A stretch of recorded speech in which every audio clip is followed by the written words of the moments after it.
I'm here to talk about success. The first rule of success is to have a vision. You see, if you don't have a vision of where you go, and if you don't have a goal where you go, you drift around and you never end up anywhere. I mean, as you know, I was born in 1947 in Austria after the Second World War. So I was very fortunate that I stumbled on my vision. And I didn't really like Austria when I grew up. I couldn't wait to get out of there. I couldn't see myself becoming a farmer or a worker in a factory or anything like that. Even though my parents wanted me to stay there and have a normal life. But that was their vision, not mine. My vision was totally different. I felt that I was born for something special, for something unique, for something big.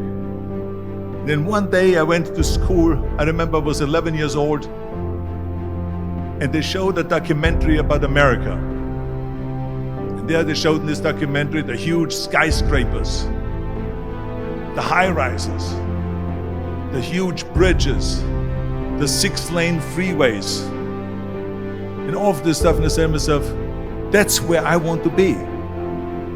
I don't want to be around here with these little farmhouses and these little buildings. I want to be in America. One day after school, I walked by a store in Graz. So I went inside and I looked around, and then I saw a magazine. I saw a bodybuilding magazine that had Reg Park on the cover. Reg Park was then a 3-time Mr. Universe. And I saw him on the big screen as Hercules. I read that and I said to myself, wow, this is the blueprint for my life. This is exactly what I want to do. I want to become a bodybuilding champion just like Reg Park. I want to get into movies just like Reg Park. And I want to make millions of dollars and be rich and famous just like Reg Park. Do you know how great it felt that I knew where I was going? Imagine the majority of people don't know where they're going. I knew where I was going. That I'm going to become this bodybuilding champion just like him. So it was just a question of how do you do it? I was so relieved because when you have a goal, when you have a vision, everything becomes easy. So people always ask me, when they saw me in the gym in the pumping iron days, they say, why is it that you're working out so hard? 5 hours a day, 6 hours a day, and you have always a smile on your face. And I told people all the time, I said, because to me, I'm shooting for a goal. In front of me is the Mr. Universe title. So every rep that I do gets me closer to accomplishing that goal, to make this goal, this vision turn into reality. Every single set that I do, every repetition, every weight that I lift will get me a step closer to turn this goal into reality. So I couldn't wait to do another 500-pound squat. I couldn't wait to do another 500-pound bench press. I couldn't wait to do another 2,000 reps of sit-ups. I couldn't wait for the next exercise. At the age of 20, I went to London and I won the Mr. Universe contest as the youngest Mr. Universe ever. And it was because I had a goal. So let me tell you something, visualizing your goal and going after it makes it fun. You got to have a purpose no matter what you do in life. You got to have a purpose. 74% hate their job in America. Now, there is not much different when you come to Europe. The majority of people don't like what they're doing because they're really not doing it because they didn't have a goal and they followed this goal. They just aimlessly drift around, and then all of a sudden there's a job opening, so they get that job because you have to work. But then when you work, it's a chore. It's work. It's not fun. So if you think about only a quarter of the people really enjoy what they're doing in life.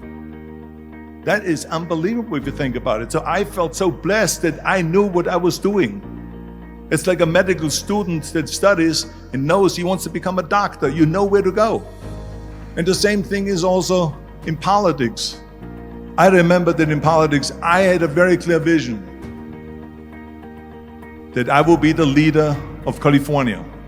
That's as far as I could go because I was not born in America, so I could not run for president. So being the governor of the fifth largest state, the largest state, the fifth largest economy in the world, was for me really the ultimate title, the ultimate accomplishment in politics. So even though people came up to me and says, why don't you go and run for something smaller, you're never gonna make it. I ran for governor, and then 2 months later I became governor of the state of California. Again, because I had a very clear vision what I'm gonna do with California. So that's rule number one, have a vision. Rule number two is, don't listen to the naysayers. Don't listen to the naysayers.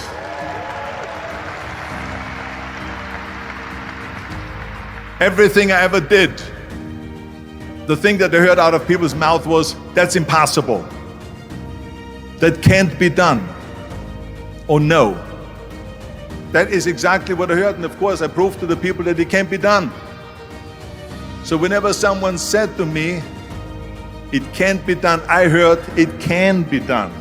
When they said no, I heard yes. And when they said it's impossible, I heard it is possible. I'm a strong believer of what Nelson Mandela said, that everything is always impossible until someone does it. Well, I'm gonna be the one, I said to myself, I'm gonna do it and I'm gonna show it to them. Maybe it has never been done before. That's perfectly fine with me. But I'm gonna do it.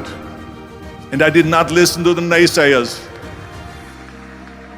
It's all about the hard work that you put in. I said to myself, in bodybuilding I worked out 5-6 hours a day. I'm gonna do the same thing now for acting. And of course I went to college to study English. I studied the accent removal, acting classes, and all of this stuff, all day long. I worked and I worked and I worked. And within a short period of time, I made one movie called Hercules in New York, which of course went right into the toilet. But it didn't discourage me. I still had the same vision. And then all of a sudden I did Streets of San Francisco. I did Stay Hungry and Pumping Iron and The Villain. And then all of a sudden I was asked by Dino De Laurentiis and by Universal Studio to star in Conan the Barbarian. And after I did Conan the Barbarian, the director at the press conference said to the press, the director was John Milius. He said to the press, if we wouldn't have had Arnold, we would have had to build one. So think about that. The very body that they said can never be sold because the time is wrong. A few years later, I'm doing Conan the Barbarian, and it was the #1 hit at the box office when it came out in the summer of '82. Think about that. And the director says, if we wouldn't have had his body, we would have had to build one. So all of a sudden, my body became an asset, not a liability. And the same thing was with Terminator. After we were finished filming Terminator, Jim Cameron said to the press, if Arnold wouldn't have had that accent and talked like a machine, I think the movie wouldn't have worked. So think about that. The body and the accent that they attacked was an asset. But I didn't listen to those losers. I didn't listen to them at all. It's just the reality of it is that you cannot listen to the naysayers. So this is a very important lesson for all of you. So when someone says, no, this is a stupid idea, you in your mind, you don't have to say it, but in your mind just say to yourself, you're an asshole. What do you know?